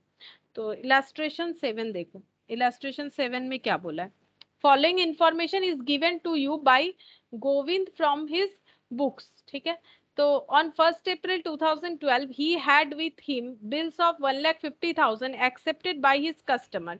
तो कस्टमर से एक बिल एक्सेप्ट किया है, and 1 lakh worth accommodation bill accepted by his friend. तो उसने दो तरह का बिल एक्सेप्ट किया है। ठीक है, एक तो है 1,50,000 जो उसके कस्टमर बाय हिज कस्टमर। अच्छा, 1,50,000 का बिल उसने ड्रॉ किया है किस पे, अपने कस्टमर के, कस्टमर पे, कस्टमर ने एक्सेप्ट किया है। और 1 लाख का accommodation bill accepted by his friend, और फ्रेंड के ऊपर भी बिल्स ड्रॉ किया है कितने का, 1 लाख का, जो उसके फ्रेंड ने एक्सेप्ट किया है। He had accepted bills worth 90,000 for his supplier, मतलब क्रेडिटर ने बिल ड्रॉ किया है, वो एक्सेप्ट किया है, मतलब एक बीपी है इसके पास और दो बीआर है, एक एकोमोडेटेड एक trade. 75,000 worth accommodation bill for his friend. तो जो एकोमोडेशन बिल है ना 1 लाख का, इसका 75,000 जो है उसका फ्रेंड वो लेने वाला है, बाकी बचा 25,000, क्योंकि 1 लाख में अगर 75,000 जो फ्रेंड ने यूज किया तो 25,000 इसने खुद यूज किया होगा गोविंद ने। तो ये पूरा ट्रांजैक्शन बताया कि गोविंद के पास कितने सारे बीआर है और बीपी है। तो इसका अगर एक बार समरी देखो तो ये ऐसे हो जाएगा, ये सपोज है गोविंद और इसके पास क्या क्या है देखो, इसके पास यहाँ पर एक बिल्स रिसीवेबल है जो कि ट्रेड है, ट्रेड वाला। ठीक है, ट्रेड बिल्स रिसीवेबल है कितने का, 1,50,000। ठीक है, दूसरा इसके पास और एक his customer and 1 lakh worth of accommodation bill accepted. अच्छा, और एक बीआर है जो कि है एकोमोडेशन वाला, उसका अमाउंट है 1 लाख। ठीक है, लेकिन इसमें से 1 लाख में से इसका हिस्सेदारी है 25,000 का। ठीक है, मतलब इसका लाइबिलिटी 25,000 तक ही जनरेट होगा, और 90,000 का एक बीपी एक्सेप्ट कर रखा है सप्लायर से। ठीक है, ये है बीपी 90,000 ट्रेड बीपी, मतलब क्रेडिटर है इसका 90,000, और 75,000 का एकोमोडेशन बिल ये इसका दोस्त जो है वो लेगा और बाकी पैसा ये रखेगा। तो ये हो गया। ठीक है, इसके पास तीन चीज है। अब during the year the following transaction took place, he raised bill for 3,75,000 which are accepted by his customer. इसने फिर बिल रेज किया है कितने का, बिल्स रिसीवेबल 3,75,000 का एक्सेप्टेड बाय हिज कस्टमर। ये कौन सा वाला है, ट्रेड बिल है। ठीक है, ट्रेड बिल।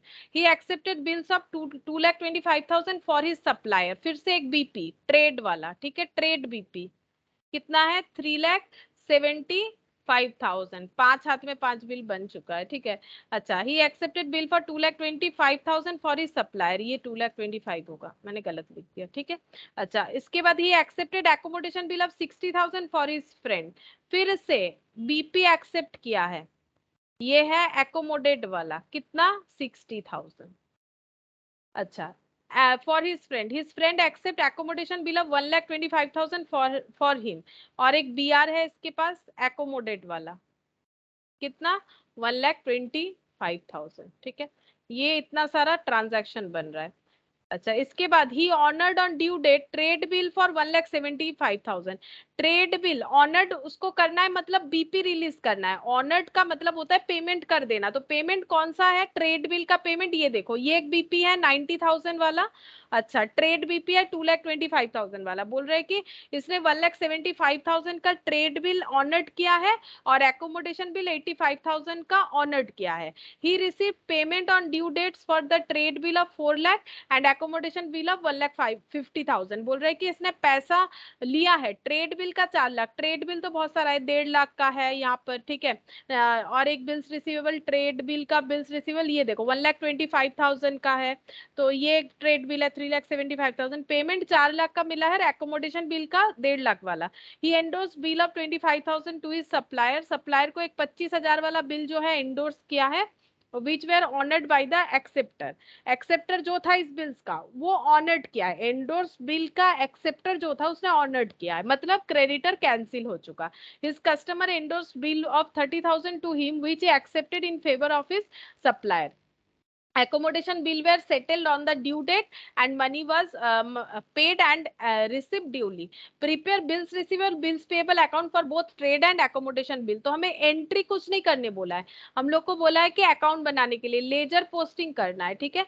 लेजर पोस्टिंग करना है एकोमोडेशन बिल्स और जो ट्रेड बिल है उसका, और बिल्स रिसीवेबल और बिल्स पेएबल अकाउंट बनाना है, ठीक है।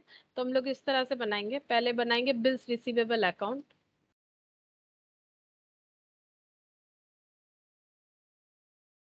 Bills receivable account.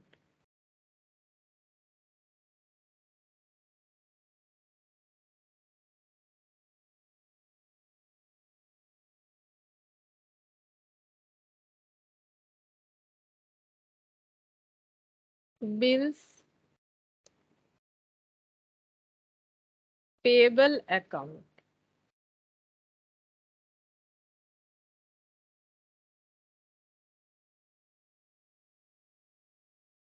Accommodation bills receivable ये सब ट्रेड वाला हो गया, दूसरे पेज में कर लेते हैं एकोमोडेशन वाला। Accommodation bills payable account.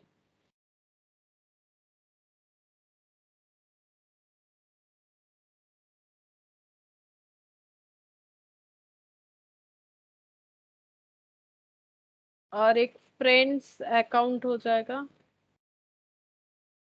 जो एक्सेप्टर फ्रेंड्स है।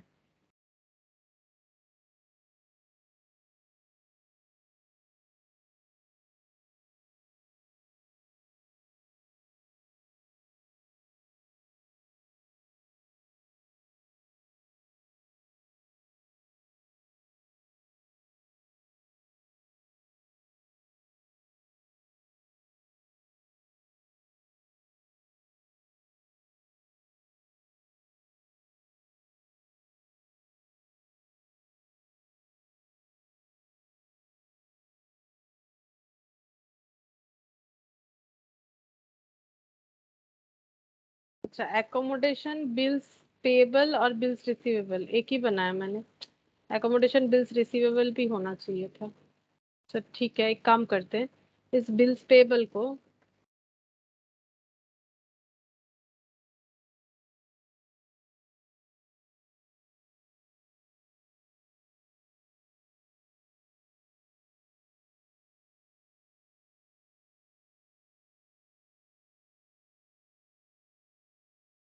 यहाँ पर लिख देते हैं बिल्स पेएबल अकाउंट।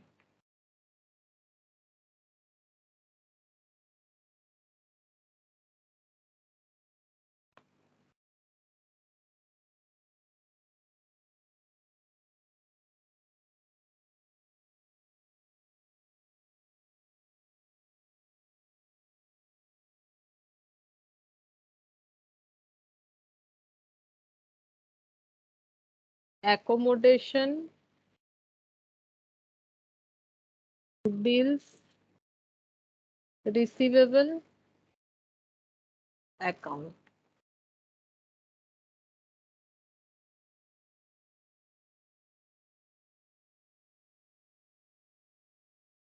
ये दो अकाउंट जो है ये रफ वर्क के तरह काम आएगा, ठीक है। बाकी ये मेन अकाउंट है 4, बिल्स रिसीवेबल बिल्स पेएबल हम लोग को ये प्रिपेयर करने बोला, लेकिन एकोमोडेशन का भी हम लोग अलग से बनाएंगे क्योंकि एकोमोडेशन का भी यार बोला भी था क्वेश्चन में। इलास्ट्रेशन 7, अच्छा, पहला ट्रांजैक्शन पढ़ते, पहला क्या है। यहाँ पर बोल रहा है कि 1 अप्रैल को इनके पास क्या क्या बिल है। पहले हम लोग वो टू बैलेंस बीडी और बाई बैलेंस बीडी करके लिखेंगे। अगर बिल्स रिसीवेबल है तो एसेट है, ऐसे डेबिट साइड में ब्रॉट डाउन होगा। अगर पेएबल है तो लाइबिलिटी है, क्रेडिट साइड में ब्रॉट डाउन होगा। 1 अप्रैल 2012 he had with him bills of 1,50,000 accepted by his customer. मतलब ट्रेड बिल है, मैंने ड्रॉ भी किया था, अगर वो ड्रॉ कर लिया है तो आराम से लिख सकते हो ये बिल्स रिसीवेबल है, क्योंकि एक्सेप्ट कस्टमर ने किया था। ठीक है, मतलब कस्टमर को सेल किया होगा, तो 1,50,000 का, तो ये डेबिट साइड हो गया, ये क्रेडिट साइड हो गया। बिल्स रिसीवेबल ट्रेड बिल जो है 1/4/2012, देख लेते हैं ठीक लिखा मैंने डेट, हाँ 1/4/2012 to balance BD 1,50,000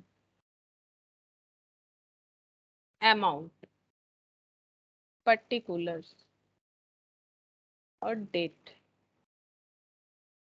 date particular amount. अच्छा, उसके बाद 1 लाख और accommodation bill accepted by his friend, मतलब बिल्स रिसीवेबल एकोमोडेशन वाला, तो ये 1/4 होगा। ठीक है, बिल्स रिसीवेबल एकोमोडेशन वाला 1/4/2012 टू बैलेंस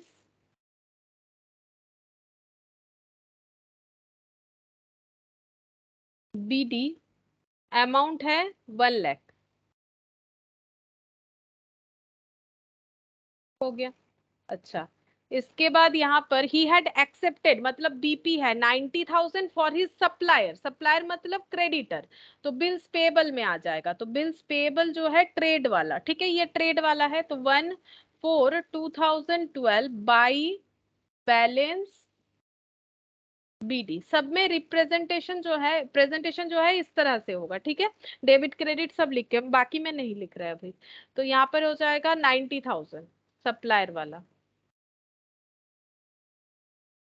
और एक बिल है यहाँ पर 75,000, ये बता रहा है कि एकोमोडेशन 1 लाख वाले में से 75,000 वो खुद यूज करेगा, मतलब उसका लाइबिलिटी बनता है उसके फ्रेंड के टुवर्ड्स कि वो 75,000 ड्यू डेट पे उसे दे दे, ताकि वो बैंक को वो पैसा रिलीज कर सके। अच्छा, फिर बिल रेज किया है 3,75,000, कस्टमर ने एक्सेप्ट किया है, तो bills receivable account debit to debtor, तो बिल्स रिसीवेबल ट्रेड वाले में लिखेंगे टू डेटर बोल के 3,75,000। तो बिल्स रिसीव डेट कौन सा होगा, डेट कुछ तो दिया नहीं है, तो हम लोग अभी डेट नहीं लिखते हैं। ठीक है, बाद में देखेंगे कि डेट क्या लिखना चाहिए। टू हो जाएगा bills receivable account debit to debtor account, यहाँ पर कितना 3,75,000। अच्छा, आगे देखो, यहाँ पर ही एक्सेप्ट एक्सेप्ट किया है सप्लायर से, तो इसका मतलब क्रेडिटर टू बीपी, तो बीपी में हो जाएगा ट्रेड वाले में बाई क्रेडिटर, बाई क्रेडिटर। इसका भी कुछ डेट नहीं दिया है कि कौन से डेट पे बिल को एक्सेप्ट किया गया है, तो बाई क्रेडिटर अमाउंट हो जाएगा 2,25,000। अच्छा, इसके बाद ही accepted accommodation bill 60,000 for his friend, friend के वजह से उन लोगों ने इन्हें एक्सेप्ट किया है 60,000 वाला एकोमोडेशन बिल। इसका मतलब बीपी रेज हो रहा है। ठीक है, तो बीपी रेज हो रहा है 60,000, तो एंट्री हो जाएगा ड्रॉयर, क्योंकि जो ड्रॉ कर रहा है उसको बोलते हैं ड्रॉयर, तो नाम तो नहीं पता है, तो drawer account debit to BP, मतलब to accommodation BP, drawer account debit. अब फ्रेंड है तो फ्रेंड लिख सकते हैं, friend account debit to accommodation bill BP हो जाएगा। तो एकोमोडेशन बिल्स पेबल, ये है एकोमोडेशन बिल्स रिसीवेबल, यहाँ पर आ जाएगा एकोमोडेशन बिल्स पेबल, तो इसमें लिखेंगे बाई फ्रेंड्स अकाउंट 60,000, फ्रेंड्स मतलब ड्रॉयर। ठीक है, अच्छा, इसका भी एक ओपनिंग होना चाहिए, एकोमोडेशन बीपी का ओपनिंग है 75,000। ठीक है, जो एकोमोडेशन बिल ड्रॉ हुआ था 1 लाख वाला, उसमें 75,000 का लाइबिलिटी यहाँ पर बन रहा है, तो 1/4/12 में यहाँ पर लिख देंगे बाई बैलेंस बीडी 75,000। अच्छा, अब यहाँ पर he accepted accommodation bill 60,000 for his friend हो गया, ही इज 1,25,000, ये वाला देखना पड़ेगा। His friend accepted accommodation bill मतलब बीआर है, एकोमोडेटेड बीआर है 1,25,000 का, तो एंट्री क्या होगा, bills receivable account debit to drawee होता है, तो यहाँ पर लिखेंगे bills receivable account debit to friend, क्योंकि ड्रॉई कौन है, फ्रेंड है, तो bills receivable account debit accommodate वाला टू फ्रेंड, ड्रॉई है, अमाउंट है 1,25,000।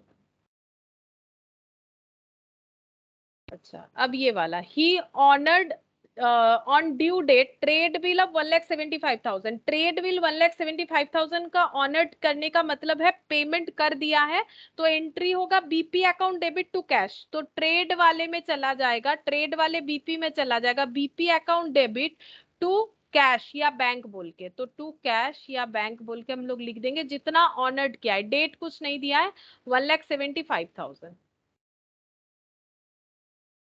और एक ऑनर्ड किया है एकोमोडेशन बिल, तो एकोमोडेशन बिल ऑनर्ड करने से same entry, accommodation BP account debit हो जाएगा, एकोमोडेशन बीपी अकाउंट डेबिट, और टू हो जाएगा कैश, तो एकोमोडेशन बीपी में क्या एंट्री होगा, टू कैश या बैंक लिखना पड़ेगा, 85,000। अच्छा, he receive payment on due date for trade bill, trade bill का 4 लाख मिल गया है, तो पैसा मिला है, तो कैश या bank account debit to bills receivable, bills receivable cancel हो जाएगा, मतलब पैसा मिल गया, तो बाई कैश या बैंक लिखना पड़ेगा, तो बाई कैश। डेट तो नहीं दिया है, कौन से डेट पे मिल रहा है, 4 लाख। अच्छा, इसके बाद यहाँ पर दे रहा है 4 लाख के बाद एकोमोडेशन बिल का 1.5 लाख मिला है, तो एकोमोडेशन बिल का भी पैसा मिलेगा, तो cash account debit to BR हो जाएगा, तो बीआर यहाँ पर है account, cash account debit to BR, तो by cash,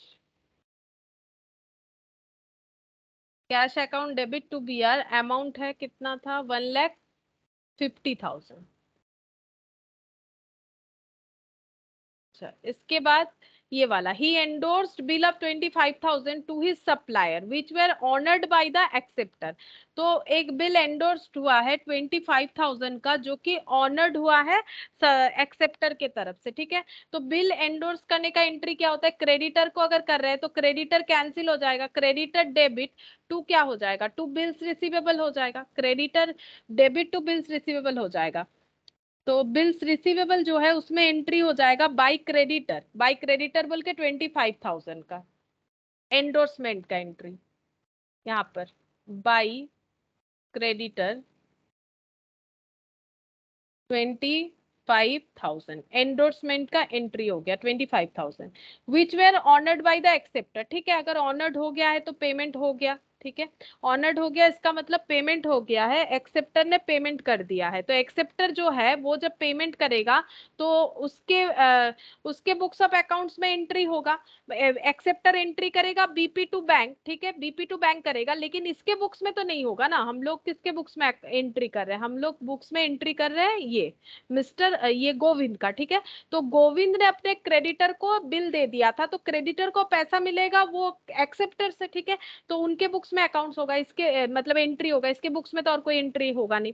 his customer endorsed bill of 30,000 to him, Govind के कस्टमर है जिन्होंने 30,000 का बिल एंडोर्स किया इनको, which he accepted in favour of a supplier, ये बिल जो है घूम के इनके पास आ गया, इसका मतलब समझो, एक कस्टमर है जिसने बिल एंडोर्स किया है 30,000 का, एंडोर्स मतलब कस्टमर के पास जो बिल था वो कस्टमर का जो बिल है वो एंडोर्स कर रहा है, मतलब कस्टमर मान लो ये है मिस्टर गोविंद और इनके एक कस्टमर है, ये मैंने बता दिया इनके कस्टमर है, ये एक बिल दे रहा है इनको, ये कौन सा बिल दे रहा है, जो ये कस्टमर ने किसी और के ऊपर ड्रॉ किया था, ठीक है, इनके पास एक बीआर था, मिस्टर गोविंद के जो कस्टमर है उनके पास एक बीआर था, और ये बीआर कैसे जनरेट हुआ, इस कस्टमर ने इस पर्सन पे बिल ड्रॉ किया था, वो बीआर ये मिस्टर गोविंद को दे रहा है, और रिलेशन में ये जो है जिसने बिल ड्रॉ जिसके ऊपर बिल ड्रॉ हुआ था वो मिस्टर गोविंद के क्रेडिटर हो गए, सोचो।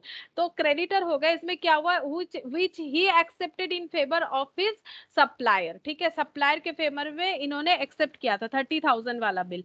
तो इसका मतलब क्या होगा, क्या एंट्री होगा, तो इनका बिल्स पेबल कैंसिल हो जाएगा। सोचो इनका बिल्स पेबल कैंसिल हो जाएगा ना, क्योंकि इसने क्या किया, इसने ये कस्टमर बोल रहा है कि हम पैसा नहीं दे रहे, मेरे से बिल्स ले लो, तो ये बिल्स ले लिया, ठीक है, बिल्स रिसीवेबल ले लिया। और जब बिल्स रिसीवेबल लिया, एक्सेप्ट किया, तब देख रहा है ये तो वही वाला बिल है जो मैंने एक्सेप्ट किया था मेरे सप्लायर के तरफ से, ठीक है, मतलब मिस्टर गोविंद और इनके अंदर जो बिल ट्रांजैक्शन हुआ था वो फिर यहाँ से ट्रांसफर होकर फिर इन्हीं के पास आ गया, ठीक है। तो इसका मतलब इनका बीपी जो है कैंसिल हो जाएगा, ठीक है, सेटलमेंट हो गया, इनका बीपी जो है ये कैंसिल हो जाएगा।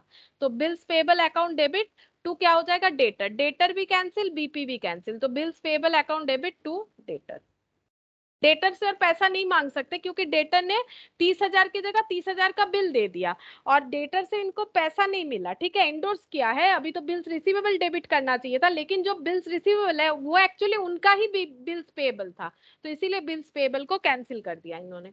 Accommodation bill were settled on due date and money was paid and receive duly, बोल रहे एकोमोडेशन बिल अपने अपने हिसाब से सेटल हुआ है जब जब होना था, और पैसा जो है पेड रिसिप्ट सब सही सही हुआ है, ठीक है।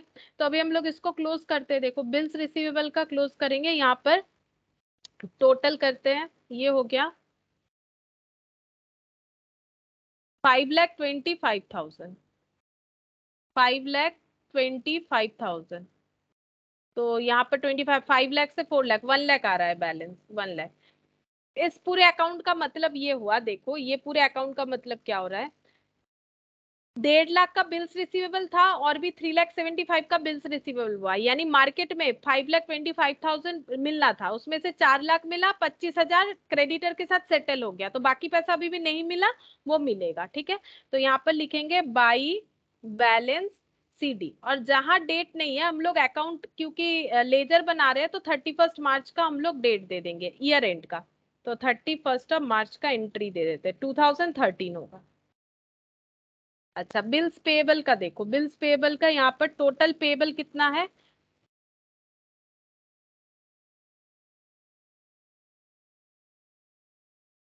$3,15,000, ठीक है, 3,15,000 पेएबल है, जिसमें से पेएबल कितना हुआ है 1,75,000 और 30 मतलब 2,05,000 पेमेंट हुआ है, ठीक है। तो बाकी बचा कितना 1,15,000, 2,05,000, 1,10,000 हो रहा है, 1,10,000, ठीक है, ये बच रहा है, ये हो गया टू बैलेंस सीडी इतना, और भी पेमेंट करना पड़ेगा, तो नेक्स्ट जब अकाउंट बनेगा तो ये सब उधर ब्रॉट डाउन हो जाएगा, ठीक है। अच्छा यहाँ पर जब कोई डेट नहीं है तो हम लोग ईयर एंड का डेट दे देंगे, यही वाला डेट हर जगह पे हो जाएगा 31 मार्च 2013, 13 लिखना है, 12 लिखने से लेकिन गलत हो जाएगा, ठीक है, ये 12 13 मार्च टू अप्रैल वाला है। अच्छा बिल्स रिसीवेबल, एकोमोडेशन बिल 2,25,000 का रिसीव हुआ है, जिसमें से 1,50,000 जो है ये पे हुआ है, यहाँ पर लिख देते 31 March 2013, 31 March 2013 by balance CD.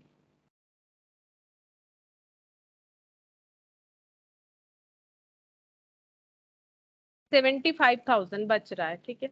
अब एकोमोडेशन बिल्स पेबल 31 मार्च 2013,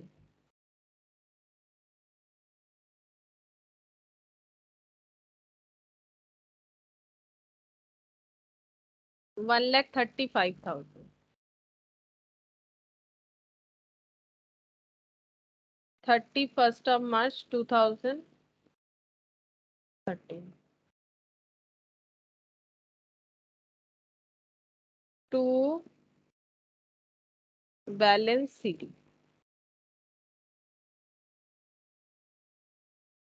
50,000।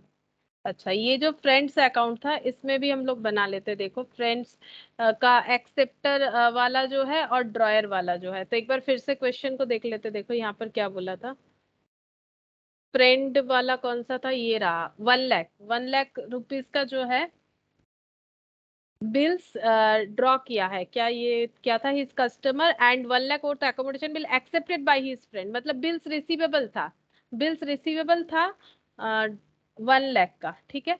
तो 1/4/2012 में बाई बैलेंस बीडी, फ्रेंड्स का अकाउंट, ठीक है, फ्रेंड्स का अकाउंट है ये वाला, accommodation bill accepted by his friend 1 lakh,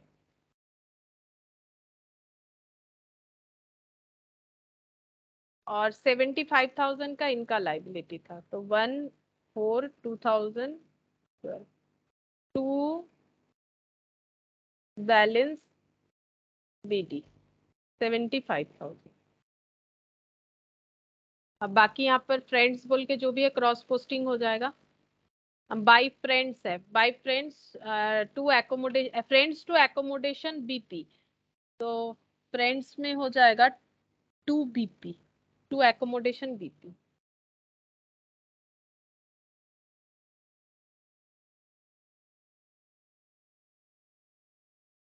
कितना है अमाउंट, 60,000।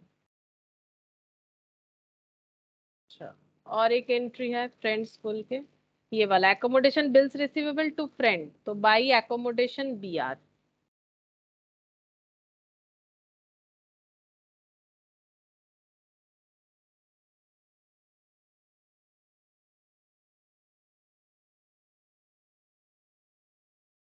अच्छा,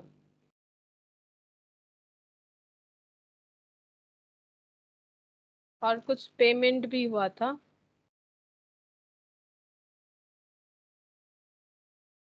पेमेंट हुआ था वो यहाँ पर रीड करके समझ में आएगा। एकोमोडेशन बिल का 60,000 पेमेंट हुआ था, और यहाँ पर 1,25,000, ये दो एंट्री तो हम लोगों ने कर लिया, 60,000 और 1,25,000। इसके अलावा यहाँ पर 1.5 लाख का एक पेमेंट हुआ था, और यहाँ पर ये वाला 85,000, 1.5 लाख और 85,000 ये वाला हो रहा है, ठीक है। तो 85,000 बाई बैंक, 85,000 वाला हो जाएगा बाई बैंक,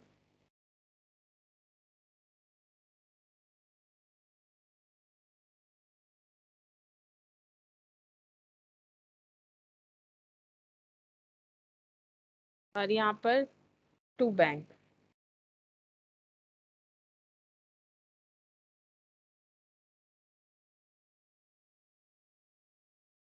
बस अब क्लोज करना पड़ेगा, 2,25,000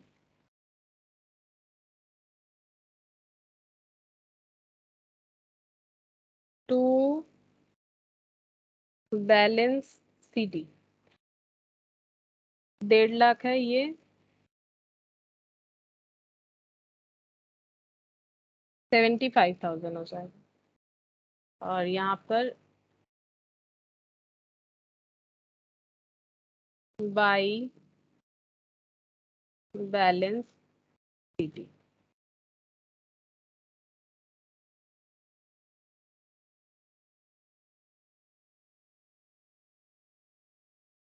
1,35,000।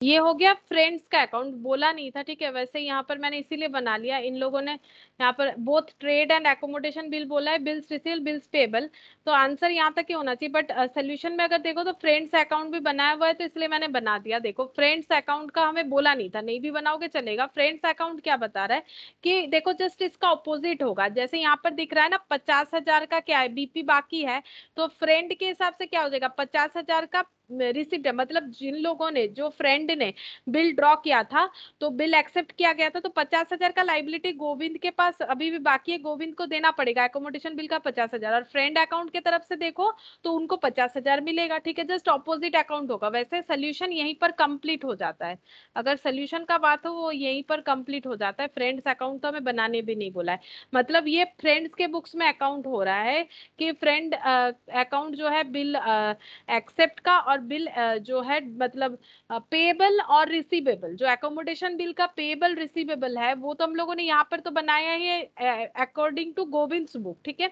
लेकिन फ्रेंड का बुक्स भी अगर बनाए तो इस तरह से अकाउंटिंग ट्रीटमेंट होगा उसका।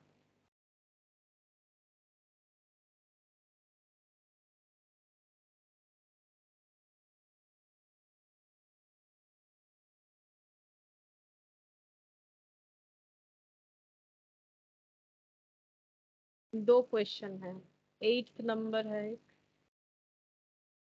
अच्छा ठीक है, ये दो ना होमवर्क ही देते क्योंकि ये काफी बड़ा है, अभी कंप्लीट भी नहीं होगा। 8 और 9 दोनों बड़ा है, तो ये नेक्स्ट क्लास में डिस्कस करेंगे, तुम लोग खुद से एक बार कोशिश करके देख सकते हो, ठीक है।